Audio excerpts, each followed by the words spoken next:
Alastor would be fighting Adam.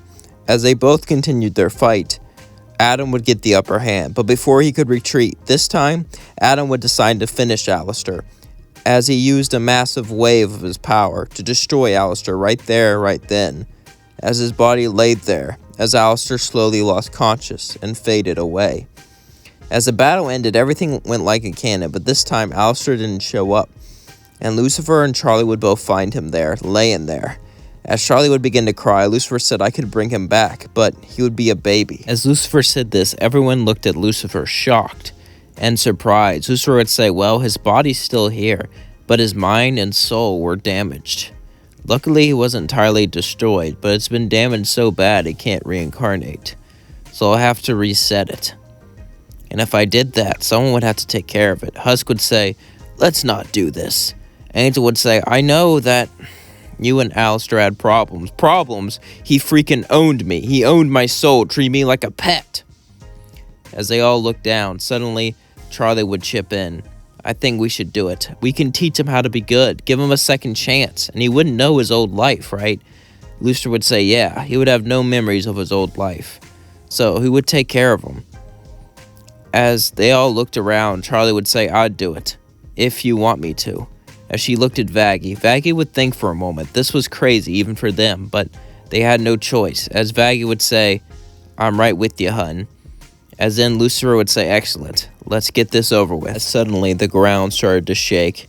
Alastor's body was imbued with green magic all over it. As it shook violently, the green-yellow magic glowed brighter and brighter and brighter and brighter and brighter, until eventually, it changed.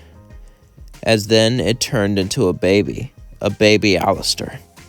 As he looked around and started to cry, because that deal with his soul no longer existed, he could now no longer had to smile forever.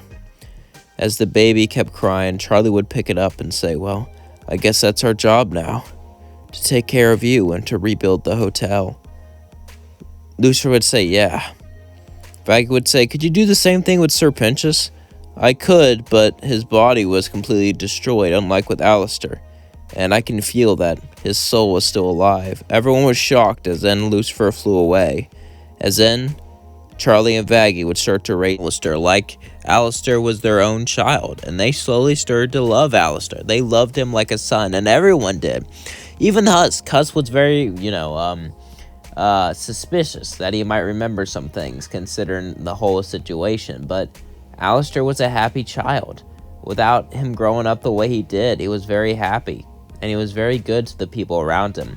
However, one day they would get a surprise visitor, as Rosie would walk through the hotel.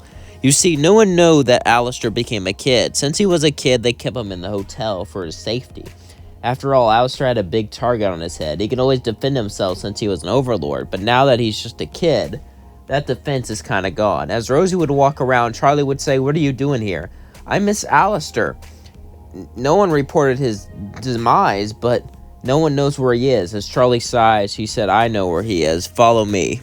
As Charlie would start to go up the stairs, Rosie would follow her. As suddenly, a little Alastor ran up, and Rosie would say, oh my god, is that Alastor's son? He had a boy and ran off? Charlie would say, no, he didn't. This is Alastor. As little Alastor would run up and say, who are you? As Rosie would say, you have some explaining to do. As Charlie would explain the whole story, Rosie would smile. As then she would start to play with Alastor and say, really? Do you want to go to my town? Charlie would say, no, we're not going to have him eat that from an early age. Rosie would say, oh, not even a little bit, not even a little bit. As she sighed, fine. Well, at least you're okay, little guy.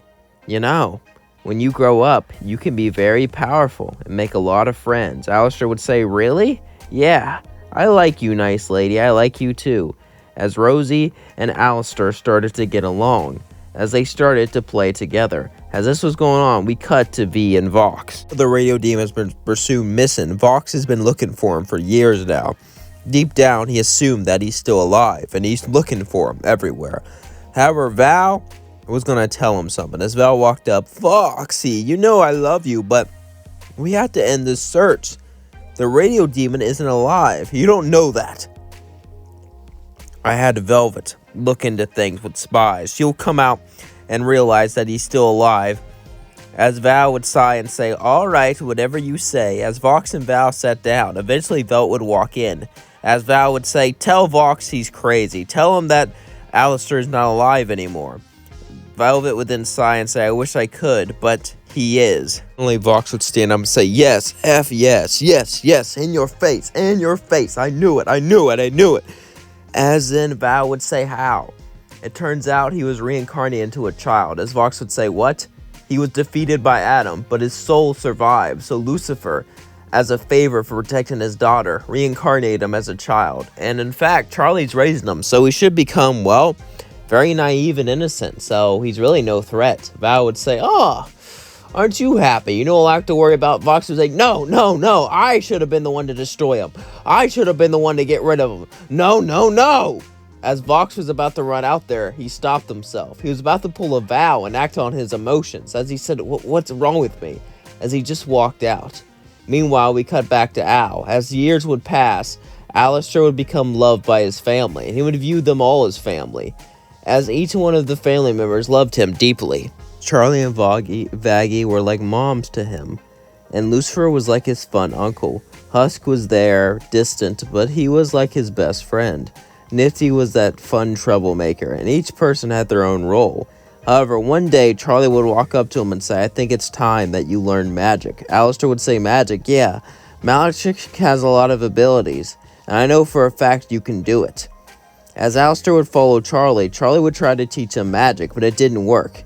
All these cool spells, all these cool light tricks, all these cool shows, it wouldn't work, and Alastor would become more and more frustrated, as eventually he would yell, as the ground would shake, and a weird tentacle would come from his back.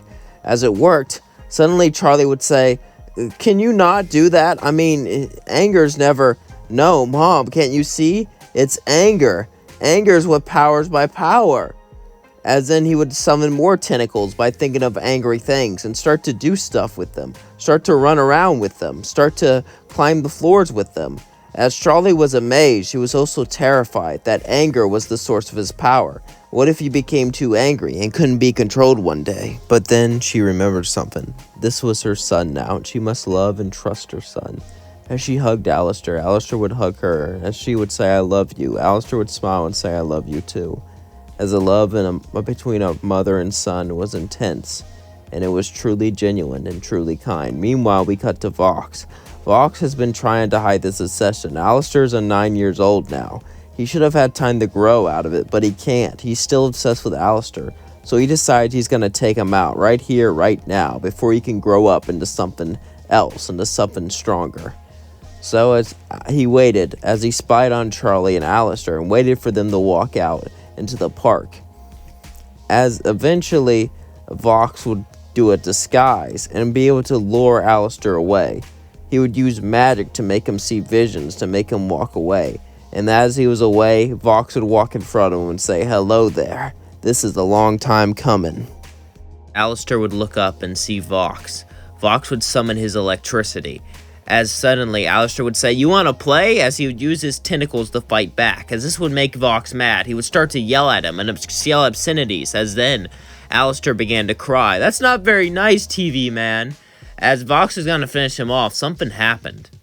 True, Vox was a terrible person, but he's never finished off a child before. He's never destroyed a child. As he looked, he saw Alastor cry, and he just couldn't bring himself to do it. As Charlie was running back, Vox would simply walk off. As Charlie would run and hug him, he said, "What happened? TV man mean." As then Charlie would run to Vox, ready to strike him down, but then he looked and said sorry, and it seemed genuine. "I'll never do this again. I'm stepping down." As he walked off, Vox meant it. Vox had an obsession with Alastor, an obsession that craved his entire body, an obsession that pushed him to go forwards. But now that Alastor is a kid, he no longer needs it, and no one needs him.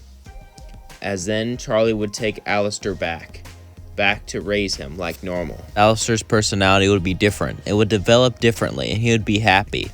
He would have 2 moms that loved him, and he would have a family that loved him, a place that loved him, and people who would take care of him, people he could grow up with, and most importantly, a family to call his own. That's going to leave things off. Don't forget to like, comment, and subscribe. Let me know how this video in the comments below. I really enjoyed making it. I hope you enjoyed watching it. And yeah, these baby series are pretty interesting, you know. It's interesting to think about what would happen if Alastor was raised under Charlie. Do you think his personality would be different, or do you think he was born this way? Do you think that no matter who raised him, he would always be like that? Let me know in the comments below. And yes, I had to change it up a bit. I know a lot of people won't even read it, and they were like, how is that possible since he used to be human? I had to, have Adam to feed him and come back as a baby. Is that how it works in the universe? Probably not. But it's the only way I can think about where it can happen. So, you gotta do what you gotta do sometimes. You gotta do what you gotta do for the video and for the views. Do it for the vlog. Do it for the vlog. Oh, yeah. Sorry, I had no idea what I'm talking about. It's 3 a.m. right now. That's when they can city. It's 3, I have no idea what's going on. I have no idea what to do. My mind feels blank. I just wanted you all to know that I love you very, very much. And I'm grateful that you watch my videos. I'm grateful that you watch my comments. And more than anything, I'm grateful that you're here. And I love all of you so, so much. I love all of you very, very much. You make my channel possible. You make these videos possible. You're the best fans I can ask for. So thank you so much. Peace out.